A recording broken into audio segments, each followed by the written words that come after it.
Matt Harrison had been lost in the Arizona desert for 3 days.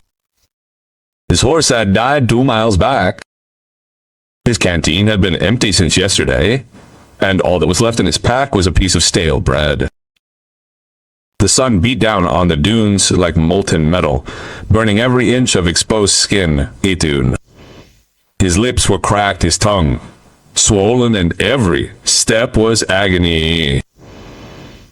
He was walking aimlessly, following the thin shadows of the rocks, when he saw something that shouldn't be there. A human figure slumped among the rocks, motionless in the deadly sun. At first he thought it was another mirage. He had seen 3 already that day. A crystal clear lake, a town of whitewashed houses. He even thought he saw his mother calling to him from a hill. But as he staggered closer, he discovered that this vision was different. It was real. It was a young woman, dressed in traditional Apache clothing of leather decorated with turquoise beads. She lay on her back, her eyes closed, her black hair spread out on the sand. Her brown skin glistened with fever and sweat. Her lips were pale, almost white. Matt dropped to his knees beside her, kicking up a cloud of dust. He touched her neck. There was still a pulse, faint but present. The woman's eyes opened slowly. They were black, deep as midnight wells, and they regarded him with an eerie calm that unnerved him. There was no fear in those eyes, no pleading, no desperation, just watching. Water, she murmured in broken English. Matt shook his empty canteen in front of her. The hollow sound reminded him of his own desperation. Nothing, not a single drop. Then he reached into his pack and pulled out the only thing he had left. A rock-hard piece of bread, the size of his fist, was his last meal. If he shared it, he probably wouldn't survive until he found water or civilization. The woman continued to stare at him. She didn't ask for anything, she didn't plead, but those dark eyes seemed to see straight into his soul. Matt looked at the bread in his shaking hand.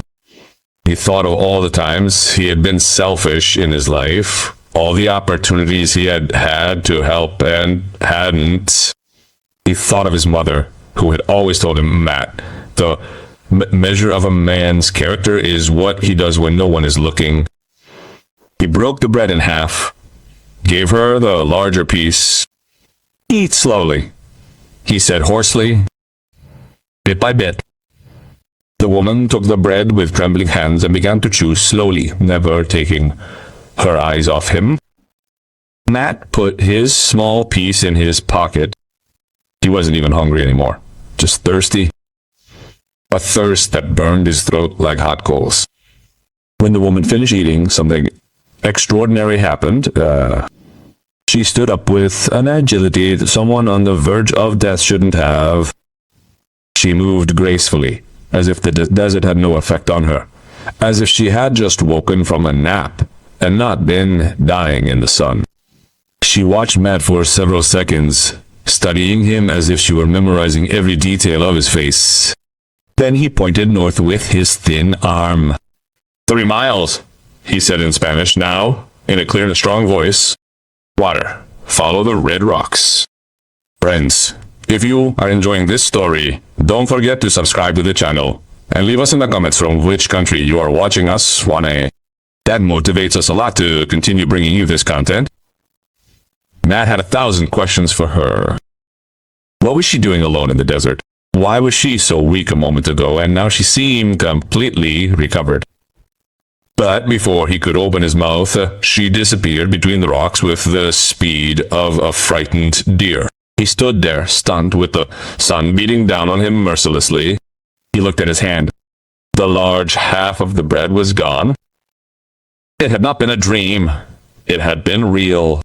He mustered his final strength and set off north, carefully following the red rocks in accordance with her exact instructions. 3 miles later, just as she had promised, he found a small open pine oasis hidden among rock formations. Fresh, crystal clear water, surrounded by green plants. Matt fell to his knees and drank like a thirsty animal, submerging his entire head in the cold water. He drank until his stomach ached, filling his canteen to the brim, soaking his shirt and hat. He was safe, but the questions kept him guessing. Who was this woman? How did she know the exact location of the water? Why was she alone in the desert? And how did she recover so quickly after eating only half a piece of bread? He camped that night by the oasis. He made a small fire with dry branches and cooked his tiny portion of bread over the embers to soften it. As he ate slowly, savoring each crumb as if it were the best feast of his life, he thought about his mother, about her words, about character. The night sky filled with stars, thousands of them shining like diamonds on black velvet. Matt had never seen so many stars in one place. In the desert, far from any town or city, the entire universe seemed to unfold above his head. He thought about his wandering life. He was a cowboy with no ties, no family, since his mother died 5 years ago. No permanent home. He wandered from ranch to ranch, working for food and a few dollars. He never stayed long enough to make real friends. He had never had a reason to put down roots anywhere. But that Apache woman, something in her eyes had left a deep impression on him, a quiet strength, a dignity he had never seen in anyone. She had given him her last piece of bread without a thought, as if it were the most natural thing in the world.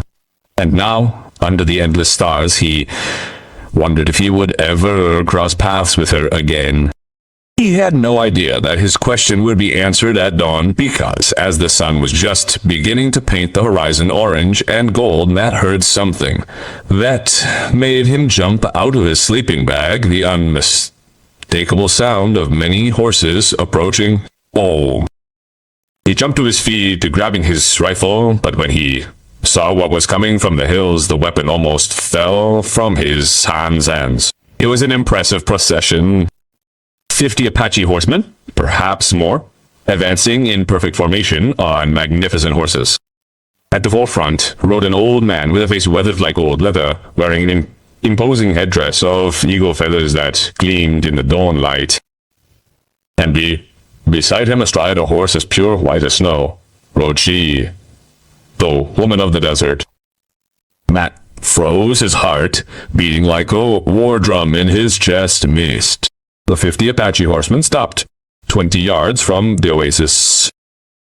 The silence that followed was so thick that Matt could hear the wind whispering through the rocks. None of the warriors dismounted. They stood motionless as bronze statues, watching him with indescribable expressions. The old man in the feathered headdress dismounted slowly, with the dignity of someone who had lived many lives. He must have been 70, maybe older, but he moved with the strength of a man in his 40s. His face was marked by 1,000 wrinkles that told stories of battles, droughts, victories, and losses. His eyes, dark as coal, stared at Matt with an intensity that made him take a step back. The woman dismounted as well. In the early morning light, Matt could see her clearly for the first time. She was young, perhaps 25, with delicate but strong features. Her hair was braided with turquoise beads, and her leather dress was decorated with symbols he didn't recognize. The old man raised his right hand in a sign of peace. Matt, remembering what he had learned from the Apaches in his years of traveling, did the same. "Do you speak English?" the old man asked in a deep voice like distant thunder. "Yes, sir," Matt replied, lowering his rifle slowly. "And some Spanish." "Spanish, then," the old man said, switching languages effortlessly. "My name is Chief Eagle Sky. This is my daughter, Naira." Matt felt as if he had been punched in the chest. Child. The woman he had helped was the chief's daughter. Suddenly, everything took on a different, more dangerous weight. "I didn't know," he stammered. "I just wanted to help." The Eagle Sky Chief took 3 steps forward. He was taller than Matt had thought, almost as tall as he was. He watched him silently for what seemed like an eternity, studying detail of his face, his torn clothing, his dusty boots. My daughter was testing you, the chief finally said. She wasn't lost or dying. She was seeing who you really were. Matt felt the ground shift beneath his feet. A test. It had all been a test. 3 days ago, the chief continued, we watched your horse die. We watched you walk without giving up. We watched you share your water with a wounded coyote yesterday morning. And finally, we watched you give my daughter your last meal, thinking you would starve to death. Matt didn't know what to say. He had forgotten all about the coyote incident. He had found the animal trapped between the rocks with its broken leg and had used some of his precious water to give it a drink before releasing it. Naira spoke for the first time in a soft but clear voice. Father, this man has a different heart. Not all white people are the same. Chief Eagle Sky nodded slowly. Then, to Matt's utter surprise, he smiled. It was a wide smile that completely transformed his stern face. Cowboy Matt Harrison, the chief said solemnly, Ayanna. That piece of bread you shared with my daughter wasn't just bread, it was respect, it was honor, it was the recognition that we are all equal under the same sun. He made a hand signal. Immediately, 20 riders dismounted and began unloading huge bundles from their horses. As the loads were being unloaded, Matt watched with his eyes, growing wider and wider. Bread. Hundreds of freshly baked loaves still warm, with that incredible aroma that made his stomach growl. They were stacked on blankets, creating mountains of food. Matt counted quickly. There were at least 1,000 loaves, maybe more. For your bread, the chief said, we will return you 1,000. But that was not all. Other riders were unloading more goods. Beautifully woven blankets, perfectly tanned deer hides, baskets filled with dried corn and beans, canteens of fresh water, dried meat, dried fruit. Even a new rifle was full wrapped in leather, so Matt was completely overwhelmed. I can't accept this. You haven't seen everything, the boss interrupted with that mysterious smile. He signaled the main group of riders again. 20 young women stepped forward. All wore traditional Apache clothing with unique beadwork and designs of the scenes. They were sisters, cousins, and nieces of the chief, all part of his extended family. They ranged in age from 18 to 25, and all watched Matt with curiosity. These are my relatives, the chief explained.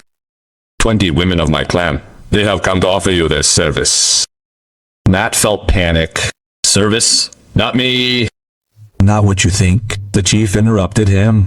And for the first time, Matt detected humor in her voice. They will teach you our customs. They will cook for you. They will show you how to survive in this desert. They will teach you our language, our traditions. For 1 month, you will be our guest of honor. One of the young women stepped forward. She was tall, about 20 years old, with a friendly smile.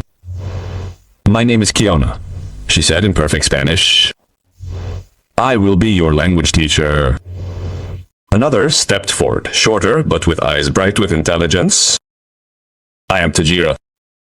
I will teach you the plants of the desert, which ones heal and which ones kill. One by one, the 20 women introduced themselves. Each had a specific skill: cooking, healing, tracking, weaving, tanning, tribal, stories, ceremonial, sakture, mpio. They were teachers, not servants. Matt looked at Naira, who stood beside her father. She was watching him with that same unreadable expression from yesterday. I don't understand, Matt said finally. Why are you doing all this? I only shared a piece of bread. The Eagle Sky Chief put his hand on Matt's shoulder. It was a fatherly, warm gesture. My son, he said in a deep voice, in the world Small actions reveal big hearts. That bread represented your life, your survival, and you gave it without a second thought. That tells us who you really are. He paused, looking toward the horizon where the sun was already shining fully. Besides, the chief continued, long ago, when I was young like you, a white man, he saved my life without asking for anything in return. I could never repay that debt because he died before I could find him. Today, through you, I can finally settle that account. Matt felt a lump in his throat. So what should I do? Come with us, Asa, the chief replied simply. Get to know our people, our way of life, and after a month, if you decide to leave, you will leave with our blessings and provisions for your journey. But if you decide to stay, the chief looked meaningfully at his daughter, Naira. Well, then we will talk about other possibilities. The Apache camp was located in a hidden valley between reddish mountains, invisible to anyone who did not know its exact location. When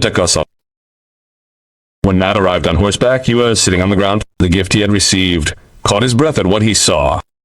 More than 100 tapes formed concentric circles around the central plaza. Children ran between the tents, their laughter filling the air. Women worked tanning hides, weaving baskets, and preparing food. Men returned from hunting with servants on their shoulders. It was a complete community, vibrant, full of life. Chief Eagle Sky assigned him a teepee in the outer circle decorated with symbols of eagles and mountains. It was spacious and surprisingly comfortable with soft furs on the floor and a fire pit in the center for the cold desert nights or routines. Rest today, the chief told him. Tomorrow your apprenticeship begins. But rest was impossible. Within minutes, the 20 women began arriving, each bringing something different. Kiona arrived with new blankets. Desierto brought medicinal herbs for her chapped lips. Another named Saya arrived in traditional Apache clothing, soft leather pants, a beaded shirt, and comfortable moccasins that fit her feet perfectly. You can't dress like a cowboy here, Saya explained with a smile. The desert sun is cruel to such heavy clothing. One by one, they all arrived. Every 15 minutes, someone would show up with food, water, utensils, or just to ask if he needed anything. They were friendly, cheerful, chatty, joking among themselves in Apache, then laughing and translating for Matos. It was overwhelming and wonderful at the same time, but Matt noticed something. Naira never came. He saw her from afar, always near the chief's central teepee, watching from a distance. Every time their eyes met, she would quickly look away. She didn't smile, she didn't come closer, she didn't talk to him. She was like a beautiful ghost floating on the periphery of his new life. On the third day, formal lessons began. In the mornings, Kiona would teach him words in Apache. Sikwis, friend, dasho, thank you. Yeah, a hello greeting. Pat found he had a knack for languages and soon could form simple sentences. In the afternoon, Tahira would take him on walks in the desert, showing him life-saving plants, aloe for burns, desert sage for fevers. Mosquitoes pods were edible and nutritious. The desert is not your enemy, she would tell him. It is your teacher, if you listen carefully. At night, they would all gather around the communal fire. They would sing traditional songs in voices that harmonized perfectly. Some beat drums made of deer skin. Others shook rattles decorated with feathers. Matt sat among them, listening, learning, feeling something inside him begin to change. But his eyes were always searching for Naira. She would sit far away next to her father, wrapped in a red blanket. Sometimes she would sing so beautifully that everyone would fall silent to listen. Other times, she would simply stare into the fire, lost in thoughts Matt could not fathom. And when he looked at her, She always looked away. Why doesn't Naira come closer? He finally asked Kiona one night. Kiona smiled knowingly. She is the chief's daughter. She cannot behave like us. She must keep her distance, her dignity. Besides, she paused dramatically. She is watching you all the time. She is just very good at it, hiding it. Matt felt his heart skip a beat. We all noticed. Saya chimed in from nearby braiding leather. We've never seen her look at a man like that. Not even the bravest warriors of our tribe. That night, Matt couldn't sleep. He left his teepee and walked to the edge of the CAMBIÓ, where a small stream trickled down the mountains beyond. The full moon lit everything with silvery light, making the rocks gleam like polished metal. He heard soft footsteps behind him. He turned sharply, and there she was. Naira wore the same red blanket wrapped around her shoulders. Her loose hair cascaded like a dark waterfall down her back. In the moonlight, she seemed made of light and shadow. Me neither, Matendo replied, his voice sounding strange. They sat in silence for a long time, listening to the murmur of the water. It wasn't an uncomfortable silence, but one filled with unspoken words, with questions hanging in the night air. Why do you avoid me? Matt asked finally. Naira stared at the water, her fingers playing with the edge of her blanket. I don't avoid you, I watch you.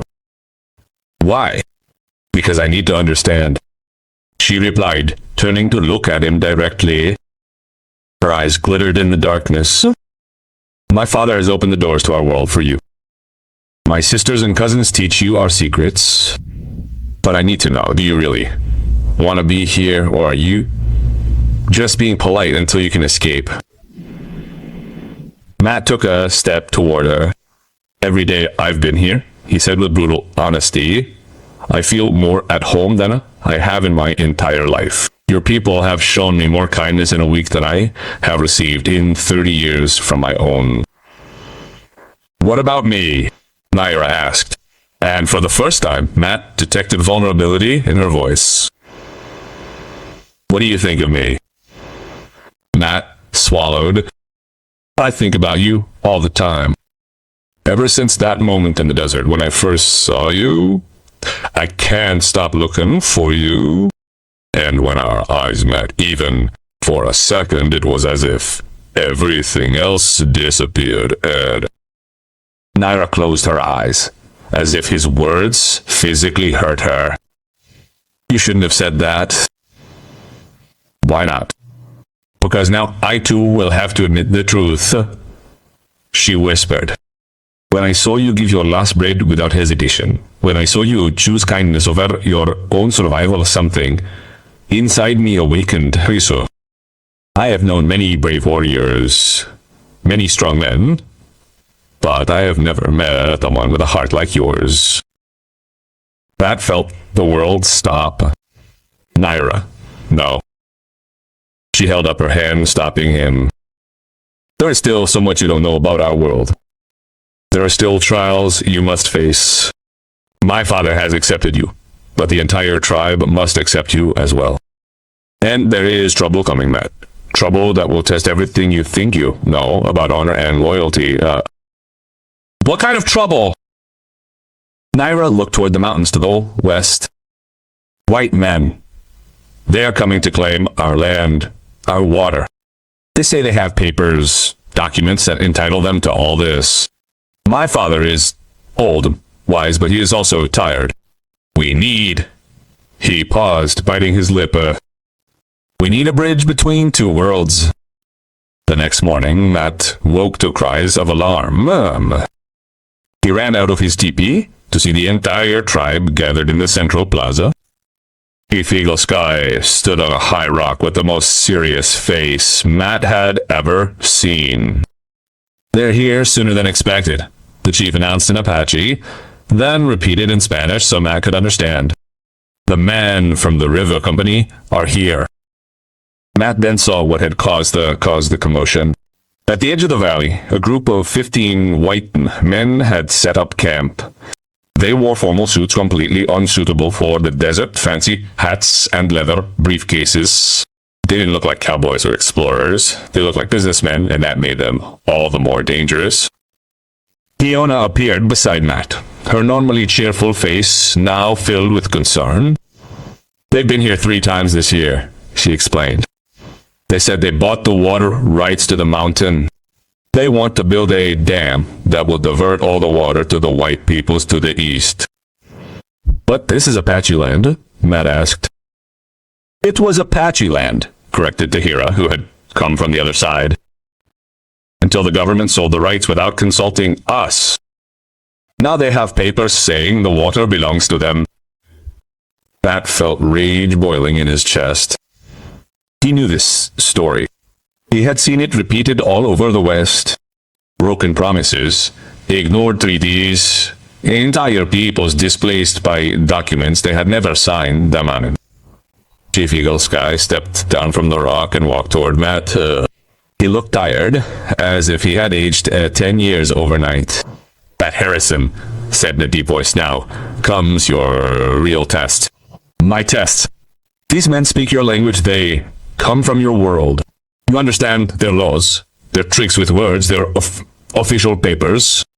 I am just an old Apache who does not understand how a man can own water that falls from the sky." The chief put both hands on Matt's shoulders as "You must decide now which side you are on, with your people or ours." Matt looked around, saw the 20 women who had taken him in as family. He saw the children now running toward him, shouting, "Uncle Matt," in Apache. He saw the elders who had taught him stories of the stars. And finally, he saw Naira, standing by her father's teepee, looking at him with those dark eyes that could see into his soul.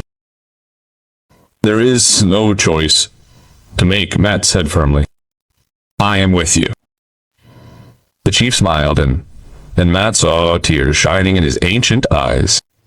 "Then go, talk to them, find out what they really want, and find a way to protect my people without bloodshed." "Without violence?" Matt asked. "Even if they bring it?" "Especially then," the chief replied. "Violence is easy. Solving problems with words and wisdom, that is what separates real men from animals." Matt nodded, understanding the weight of what was being asked of him. He changed into his cowboy clothes, the ones he had kept since his arrival. He needed to look like one of them in order for them to speak to him honestly. As he walked toward the businessmen's camp, he felt a soft hand touch his arm. It was Naira. "Be careful," she whispered. "Those men are snakes in cravats, They use pretty words to hide ugly intentions." "I know," Matt replied. "I've met many like them." "Matt," she said, stopping him as he started to walk away. "If you do this, if you defend us against your own people, there will be no turning back. You will be one of us, forever. Some white people will call you a traitor." Matt held Naira's hand. The first physical contact between them since that night by the creek. "I don't have my own people anymore. My people are here. With you, with your father, with all of you." He saw tears forming in Naira's eyes, but she blinked them away quickly. "Then come back to me," she said simply. Matt walked alone toward the enemy camp. The businessmen saw him approaching, and one of them, a fat man with a fancy mustache, came out to greet him with a fake smile. "A civilized man," he exclaimed in English. "Thank God. Do you speak English, sir?" "Perfectly," Matt replied, keeping his voice neutral. "Excellent. Excellent. My name is Charles Widmore, legal representative for the Colorado River Company." "And you are?" "Matt Harrison, living with the Apaches." "Living with them," Interesting. Well, Mr. Harrison, perhaps you can talk some sense into them? We have legitimate papers giving us full rights to the spring in this mountain. He pulled papers from his briefcase, all bearing impressive official seals. Matt examined them carefully. He knew enough law to understand what he was looking at. It was a bill of sale signed by someone in Washington, D.C., selling water rights that never belonged to him. These papers are worthless, Mattis, Matt said, handing them back. Excuse me? Whitmore turned red. These are official federal government documents. Documents selling something that wasn't the government's to sell. This land was granted to the Apaches in the Treaty of 1872. That treaty has been revised, Whitmore said carefully. Revised or ignored? Matt felt his temperature rise. Let me guess. They found a technical clause, some small detail that allows them to claim the treaty is no longer valid. Whitmore straightened, all pretense of friendliness disappearing. Look, Harrison can get all sentimental about these savages all he wants, but the facts are simple. We have the legal rights, we have the government's backing, and we will build at them with or without their cooperation. And if the Apaches refuse, then we'll have to take more persuasive measures, Whitmore said, with a cold smile. We have 25 more men arriving next week. Armed men, of course, for our protection. Matt felt ice in his veins. They were threatening war? What if we found another solution? He asked, forcing his voice to remain calm. One that would give them access to water without displacing the Apaches? Whitmore studied him with shark eyes. I'm listening. The mountain has two springs, not one. The second is on the west side, closer to the towns they want to supply. Let me show you. They can build their dam there without touching the water the Apaches need to survive. Matt didn't know if there was a second spring, but he needed time. He needed to create doubt. He needed to find a way to protect his new family without starting a war. Moore's eyes narrowed. And why should I believe him? Because, Matt replied, I was a water engineer before I was a cowboy. And because if you build on the main spring, you'll have to fight if the Apache warriors who know this terrain better than you do, Huru. They know your own homes. But if there's an alternative that benefits everyone. He let the sentence hang in the air. Whitmore was silent for a long moment, processing Matt's suggestion. Finally, he nodded slowly. You have 3 days to prove to me that this second spring exists. If not, we proceed with our original plan. Matt returned to the Apache camp, his heart pounding. 3 days to find something he didn't even know existed. He headed straight for the tapi of Tajira, the expert on desert plants and geography. I need your help, he said bluntly. Is there another spring in these mountains, Tajira looked at him with those intelligent eyes that seemed to read his thoughts.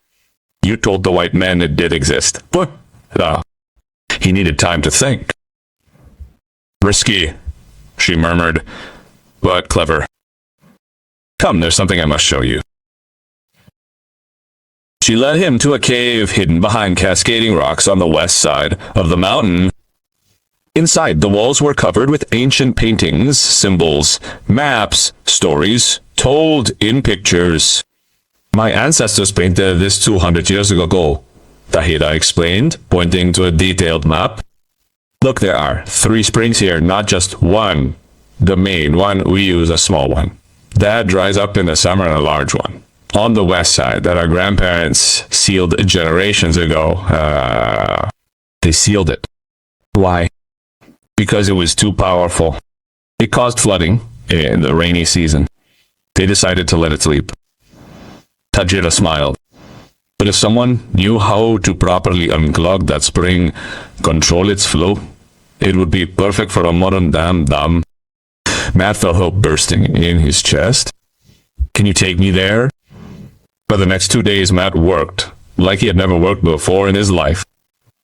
With the help of Tajira and 5 Apache warriors, they located the sealed spring.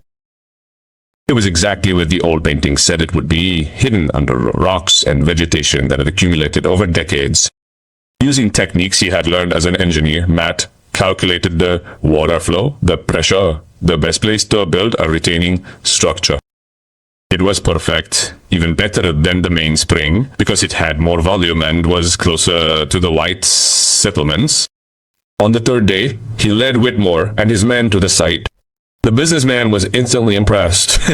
This is it. This is even better than we expected, he admitted, his voice filled with barely contained greed. Building here would be easier, cheaper, more efficient. So, do we have a deal? Matt asked. You get your dam here. The Apaches keep their water and their land. Whitmore extended his hand. You have a deal, Mr. Harrison. When Matt returned to camp, he was greeted as a hero. Children ran around shouting his name. Women sang songs of victory. Warriors lifted him onto their shoulders. He had accomplished the impossible, protecting his people without spilling a drop of blood. Chief Eagle Sky awaited him in the central plaza. With the entire council of elders gathered behind him, Matt approached, trying to maintain his composure despite the emotion he felt. Pat Harrison, the chief began in a voice that echoed throughout the valley. You have done what no warrior could do with spears and arrows. You have protected our people with your mind and your heart. You have been the bridge between 2 worlds that we so desperately needed. The chief paused, looking around at the assembled tribe. For this, the Council of Elders and I have come to a decision. We offer you a permanent place in our family, not as a guest, but as a brother, as a son, as one of us. Matt felt tears burning his eyes. Chief, I would be honored, but there is more, the chief continued, and now a smile touched his lips. My daughter Naira has waited 28 years to find a man worthy of her. A man with a heart brave enough to give his last bread to a stranger. A man with a mind brilliant enough to solve problems that others would solve with violence. A man capable of loving 2 worlds at once. The chief signaled and Naira stepped out from the crowd. She was wearing a traditional wedding dress, all white, with hundreds of turquoise beads forming designs of eagles and stars. Her hair was loose, falling to her waist like a curtain of black silk. She was the most beautiful sight Matt had ever seen. Matt Harrison, the chief said solemnly. Will you take my daughter Naira as your wife according to our customs and traditions? Matt looked at Naira. She was staring at him with eyes shining with unshed tears, waiting for his answer. In that moment, Matt understood that his entire life, all his years of wandering aimlessly, had brought him to this very point, to this valley, to these people, to this woman. Yes, he said in a steady voice that didn't shake. With all my heart, yes. The celebration lasted 3 full days. They built enormous bonfires that lit up the night sky. They cooked incredible feasts of venison, fish, freshly baked bread, fruits, and vegetables. They beat drums until the earth vibrated with the rhythm. They sang songs so old that no one remembered who had written them first. On the day of the ceremony, Matt dressed in a unique combination. Apache leather pants, but also his old cowboy shirt that he had carefully washed and mended. On his head, he wore his cowboy hat, but over it, the chief placed an Apache headdress made especially for this occasion. Eagle feathers mixed with symbols of horses representing the union of 2 cultures. Naira approached him under the ceremonial arch decorated with desert wildflowers. She took his hands, and in that moment the entire world seemed to stand still. Weeks ago, she said in a low voice that only he could hear. I watched you give your last loaf of bread without a second thought. In that moment, I knew you had found my husband. I just had to wait for you to know it too. I knew it from the very first moment, Matt replied. He just needed time to believe that something so perfect could be real. The chief blessed them according to ancient traditions, calling upon the spirits of the earth, sky, and the water to protect their union.